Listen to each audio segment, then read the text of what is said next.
Het wordt wel de tempel van het voetbal genoemd. Het Maracanã-stadion hier in Rio de Janeiro. De grootste voetballers ter wereld die speelden hier. Sinds 1999 is het stadion maar liefst 4 keer verbouwd voor een bedrag van 800 miljoen euro. En natuurlijk kijken veel mensen uit naar de finale die hier straks gespeeld wordt. Maar niet iedereen. In de buurt van het stadion zijn mensen gedwongen te verhuizen. Vanwege het WK zijn hun huizen afgebroken. Kijkt u naar de volgende reportage.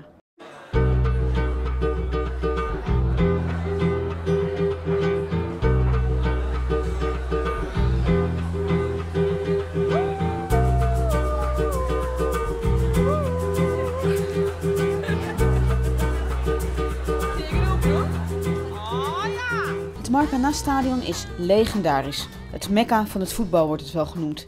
Hier is op hoog niveau gevoetbald. Maar er zijn ook nederlagen geleden. We gaan even terug naar 1950.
Brazilië verliest van Uruguay in het eigen Maracanã-stadion.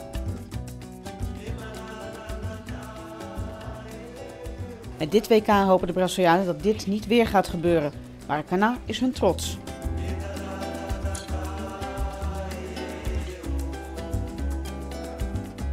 In het stadion zijn dagelijks rondleidingen voor toeristen onder begeleiding van een gids. Die vertelt over de geschiedenis van het stadion. In 1950, so everybody had a chair. They bought the chair so they could use it forever. It stayed in the family. When I talk about the saddest episode of Brazilian football history, in 1950 final, the first World Cup after the World War II, Brazil played very well. We reached to the final, but unfortunately we lost 2-1 to Uruguay in an episode known as El Maracanazo. Then I start talking about the roof, about the colors of the seats, white, blue, yellow, and the green of the field that form the colors of the Brazilian flag. The first time I came here, I almost cried. It's a very special place with a lot of history, a very magical vibe in the air. En je kunt daar ook grote voetballers tegenkomen, zoals de legendarische Braziliaanse held Zico. O Maracanã está muito bonito e pronto para assistir uma grande final para a Copa do Mundo. Está muito bonito. Gostei muito, acho que eram necessárias e tomara que o Brasil jogue a final aqui, é o nosso desejo. We bezichtigen het stadion met Chris Gaffney. Hij is hoogleraar urbanisatie en onderzoekt de impact van grote sportevenementen, zoals het WK, op een samenleving. What we've seen is a privatization of a lot of these stadiums. So 8 of the 12 World Cup stadiums have been privatized, meaning taken from the public, who has financed the stadium, and then put into private hands. 5 of those stadiums will have no practical football use afterwards. Cuiabá, Manaus, Natal, Brasilia en possibly Recife. Hij is ook een groot voetballiefhebber, maar op de kosten van alle stadions die gebouwd zijn voor het WK, waaronder het Maracanã, heeft hij een hoop kritiek. Yeah, I'm a huge soccer fan. I've played soccer my whole life.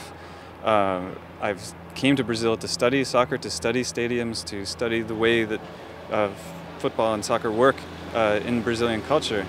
And for me, this is a great tragedy. That the very thing that Brazilians may be most proud of is their football, and one of the most expressive elements of Brazilian culture is the football. And that very thing has been co-opted, packaged, sold, and then eviscerated because of the World Cup. And it's not, and no one wants to take responsibility for it. FIFA can say that it's the government that did it. The government can say that FIFA is responsible for this. The state can say that they were following the federal government's instructions, and the federal government can blame it on the city. And so at the end of the day, no one takes responsibility. But when the World Cup is over on July 14th, we'll have a stadium that's more like a shopping mall than a football stadium. And that it's not a place of public culture, it's a place of private enterprise and private profit. And for me, that is one of the major tragedies of the World Cup. Het Maracanã-stadion was altijd een echt volksstadion. Maar dat is volgens Gaffney tijdens dit WK compleet veranderd. Want het zal volgens de gemiddelde Braziliaan nauwelijks mogelijk zijn om het stadion te bezoeken. The minimum wage in Brazil is currently 720 reais a month, so about $340 a month. The average ticket for a game in the Maracanã is 40 to 60 reais.